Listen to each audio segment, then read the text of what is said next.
Well, at least the weather's been holding out, and we're very thankful for that. Thankful that although we're shut in or confined around our homes, that we've had the sunshine and the dry weather, and we thank God for that, and for many other blessings that we have, despite the restrictions and the barriers that we feel are up at the moment.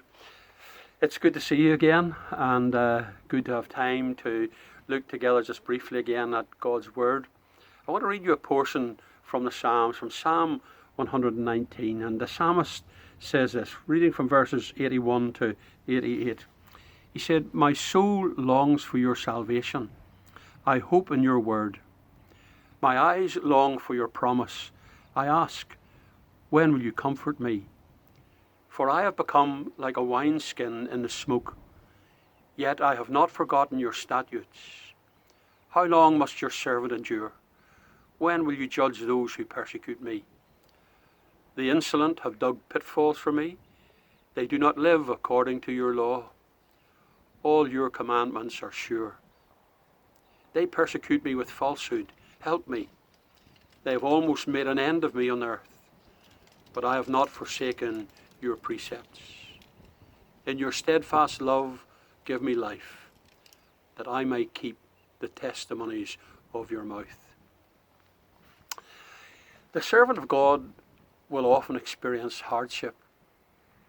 And if we, as God's people, feel ourselves to be in circumstances of hardship and difficulty now, well then just try to imagine, try to put yourself in the shoes of David the psalmist.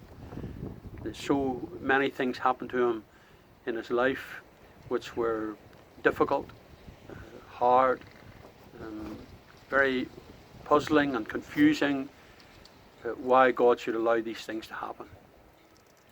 And here in these verses we find the psalmist is in difficulty, and he really is spiritually off colour or out of tune. There appears to be some disruption of communication between himself and his God, because he talks here about languishing and waiting and his eyes failing with longing for a word from God. He asks, for example, when will you comfort me? That is, by repairing and restoring healthy communication. The picture that he paints actually is a very interesting one.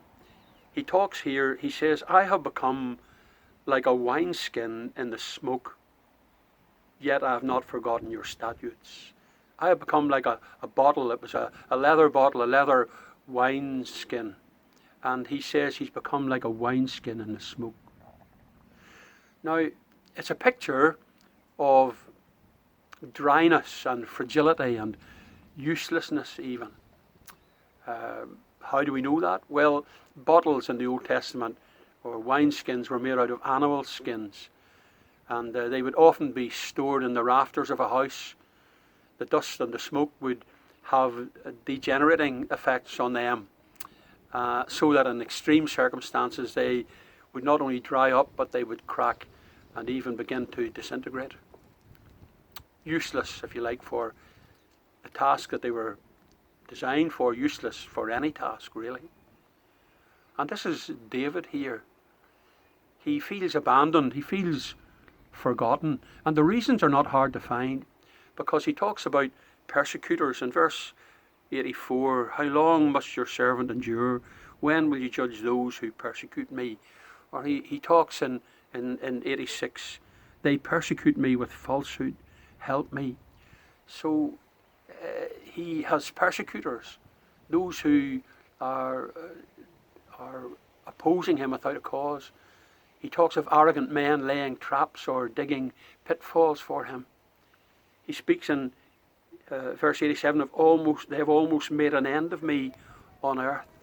So he's in quite difficult and dire circumstances. He's going through rough waters, and those rough waters have taken their toll on his spiritual strength and stamina. They have drained his life of spiritual enrichment.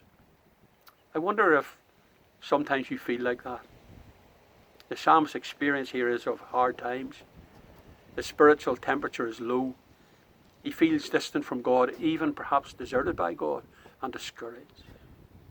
And in our circumstances at the moment, missing fellowship as we do, missing the usual way of meeting and enjoying worship together and listening to God's word together, it would be so easy to become discouraged, disgruntled, so easy to let our spiritual temperature be lowered.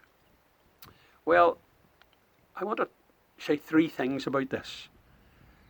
The first is this, that this experience of dryness is not an uncommon experience, even for the mature believer and servant of God. The psalmist's experience, as he describes it here, is mirrored in other biblical lives. You think of Job, whom we've been talking about recently, or Elijah, that man of God. You think of Ezekiel, even Peter himself. The testimony of many of the choicest saints of God down through the centuries also bears this out. I have shared with you before the experience of William Carey, who wrote this: for the first 7 years of my stay in this country, that is India, my mind was almost dried up by discouragement and want of success. I then was spiritless and went to the work like a soldier who only expected to be defeated. Joseph Parker was a famous preacher in London in the 19th century, and he spoke of becoming almost an atheist after the death of his wife because his prayers seemingly went unanswered. Tozer reminds us that we are on a battlefield, not on a playground. So times of difficulty and discouragement will inevitably come our way. So if you're feeling low, then do be encouraged at least by this fact that this is not an uncommon experience, even for mature believers to feel dry and discouraged and perhaps forsaken. Second thing I think we need to see is this, that God patiently understands our times of spiritual dryness brought about by adversity of one kind or another. This is clear here in this passage by implication, because David's cries for help and his questions are interspersed with statements of trust. I have put my hope in your word, verse 81. All your commands are trustworthy, verse 86. He knows that it's no vain thing to wait on the Lord, or to call on the Lord, or to obey the Lord's commandments. In Psalm 103 and verse 14, he expresses it like this: He knows how we are formed. He remembers that we are dust. God deals with us patiently and gently, as a father does with his children. So, even though God seems far away and the psalmist feels abandoned, actually he knows better. He knows better. If you go into the next little section here, he says this: Forever, O Lord, your word is firmly fixed in the heavens. Your faithfulness endures to all generations. You've established the earth, and it stands fast. His faith is in a faithful God. His knowledge of God's love is of a love that is eternal. And his promises, God's promises, are never changing. So dryness and discouragement is not an uncommon experience for believers. But God patiently understands and deals with those times of spiritual dryness that come about because of adversity of one kind or another. The last thing I want to say to you is this: there is an antidote. There is an antidote. The antidote is a renewal of fellowship with our loving God by faithfully holding on to his word, his promises. This is the key to recovery, as already we've indicated, holding on to God's unchanging word. God is a faithful God. He does not change, James tells us, like shifting shadows. His word does not change. Here in verse 86, we read that. All your commandments are sure. They're not shifting, they're sure, they're steadfast. And his love is steadfast love. In your steadfast love, David says, give me life. That love doesn't ebb or flow, not like ours.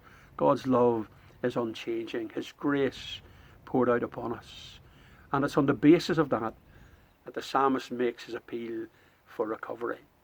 This is what he says, I have not forsaken your precepts. In your steadfast love, give me life. Or, as another translation puts it, revive me according to your loving kindness. Now, at first sight, it might appear that it is the psalmist who's clinging for dear life to God and his promises. But actually, verse 88 sets the whole section in its proper context.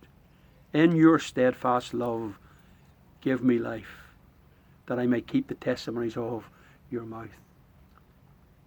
David's hope, our hope, is in his steadfast love, his unchanging love.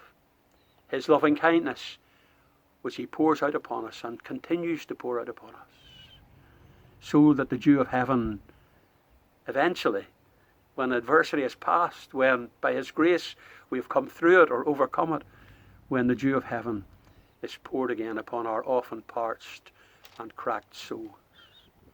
Well, if you're feeling like that, if that's your experience at the moment, become like a wineskin in the smoke, dry, cracked, perhaps feeling useless and even abandoned, take hope, take heart.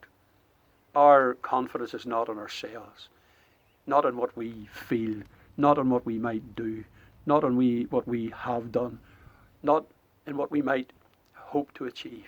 Our faithfulness is in God's unchanging word and in his eternal love. May the Lord bless you richly. May he keep his hand upon you. May he keep you fresh and fruitful and working and serving him in these difficult and strange days. God bless you until we meet again.